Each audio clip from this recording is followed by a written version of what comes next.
Picture this for a second. Somewhere in a quiet Tokyo neighborhood, there's a woman in her 60s gently pouring tea into a small ceramic cup. And she's owned this exact same cup for like 30 years. Her apartment is modest. Her entire wardrobe, it fits into a single closet. Honestly, her monthly income would probably make most of us in the modern world a little nervous. But if you actually sat across from her, you'd feel something you rarely encounter around people who are constantly chasing money. She feels incredibly rich.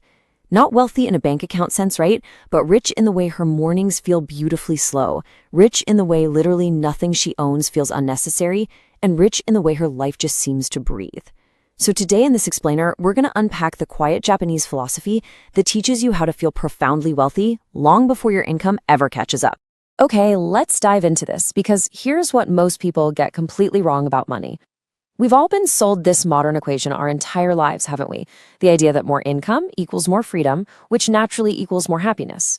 But come on, anyone who's ever gotten a raise and watched their expenses just magically rise right along with it knows exactly how broken that equation actually is.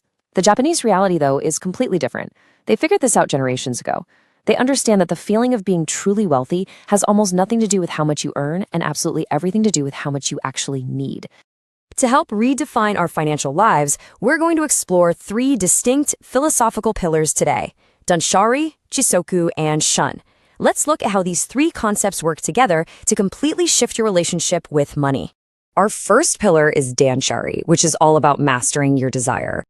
You know, we spend so much of our time moving through the modern world in this exhausting state of passive, quiet wanting.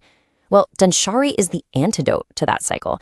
It moves us out of endless consumerism and into a space of mindful observation. The word itself is made up of 3 really powerful Japanese characters. The first means to refuse what you don't need. The second means discard what no longer serves you. And the third, that means to separate yourself from the desire to own more. Now, a quick aside here. Please don't confuse this with that super stark aesthetic minimalism you see all over Instagram. It's not about forcing yourself to stare at empty shelves or, blank white walls just for the look of it. Rather, it's about fundamentally revolutionizing your underlying relationship with desire itself. So, the crucial point is this: notice desire rise and let it belong to someone else. It's kind of a revolutionary thought, isn't it? Because every small, unchecked want becomes this slow leak in our bank accounts. We see an ad, we want. We see a friend's brand new bag, we want. Danshari teaches us the simple ability to look at a beautiful thing, totally admire it, and just let it belong to someone else without acting on that impulse. Actually, practicing this single skill daily will save you way more money than any budgeting app ever invented. Let's put this into action right now. Here is a really brilliant tactical rule for you: the 72-hour wait rule. The absolute next time you feel the intense urge to buy something, don't fight it. Don't judge it, don't even resist it, just wait 72 hours. Write down what it was you wanted and come back to it 3 days later. You're going to be absolutely stunned by how often the thing you were dead certain you desperately needed on Sunday feels completely unnecessary by Wednesday. That simple pause, letting that false urgency totally fade out, is hands down the most profitable habit you'll ever build. And that brings us right to our second pillar, Chisoku, or knowing you're enough.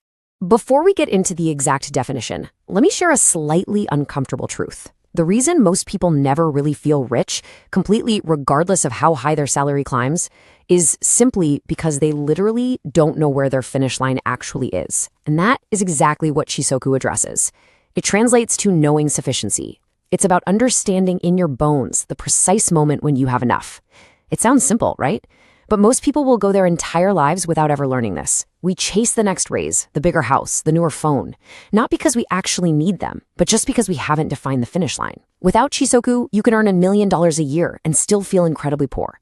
But when you master this concept, living on a modest income suddenly feels unreasonably wealthy. I want to challenge you with a tactical exercise today. Take out a piece of paper this week and actually write down the exact parameters of your enough. Ask yourself, what size home truly feels like enough? What wardrobe? What lifestyle honestly feels like enough to you? How much in savings? The very moment you deliberately define your enough, you stop being owned by the endless pursuit of more. This single act of actively writing it down might just be the closest thing to true financial freedom you'll ever experience. There's this beautiful old Japanese saying carved into a stone basin at Ryoanji Temple in Kyoto. It says, "I alone know contentment." Take a second to really let that sink in. Notice it doesn't say, I alone am rich or I alone have succeeded. It says, I alone know contentment. True contentment isn't some external achievement or a marker of success defined by society. It's something you define deliberately, on purpose, from deep down within yourself. Let's move on to our third and final pillar, shun, the rhythm of the seasons.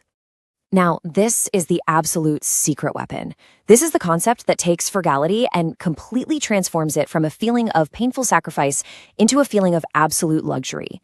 Shun refers to the Japanese practice of living in rhythm with the seasons, relying on natural abundance. By aligning your life with what is naturally fresh and naturally cheap, you end up quietly saving money in almost every single corner of your life. It's literally one of the oldest forms of wealth on earth, and it completely changes how you interact with the world around you. And this brilliantly illustrates exactly how shun works in practice. In Japan, every season brings its own specific foods, flavors, and quiet rituals. You've got fresh strawberries in the spring, refreshing cold noodles in the heat of summer, roasted chestnuts in autumn, and then comforting hot pot in winter. Because the Japanese eat what's in season, they're eating what is naturally abundant, fresh, and cheap. They get to enjoy an extraordinarily well-fed, luxurious life without spending very much at all. I mean, think about it. Why buy tropical fruit shipped across the entire globe when the local fruit is in peak season and literally half the price? But shun goes way beyond just food. Why blast the heater in spring when putting on a light sweater costs absolutely nothing? Think about that for a second. We live in a modern world that is constantly trying to sell us strawberries in December and air conditioning in March. And we really have to ask ourselves why we keep forcing our lives into artificial, incredibly expensive climates. The real natural climate right outside your door is completely free. If you pick just one thing this week to follow the season, like dressing for the weather instead of fighting it, opening a window instead of turning a dial, or just going to bed when it gets dark, you're making a quietly radical financial decision. Danshuri, Chisoku, Shun. Refusal, sufficiency, and rhythm. When you bring these three quiet practices together, they allow anyone of modest means to live a life that feels impossibly full. Being rich was never really about the number in your account. It was always about the number of moments in your day that feel like enough. I highly recommend you take a screenshot of this beautiful final thought and carry it with you this week. Notice what happens when you finally let go of the desire for more, define your enough, and start living with the seasons. Notice how much less you spend and how much more you truly feel. So, as you go about your week, I'll leave you with this. Are you spending money to build a life? Or are you just spending money to buy a feeling that you could have generated for free? Thank you so much for joining me on this explainer, and I'll catch you next time.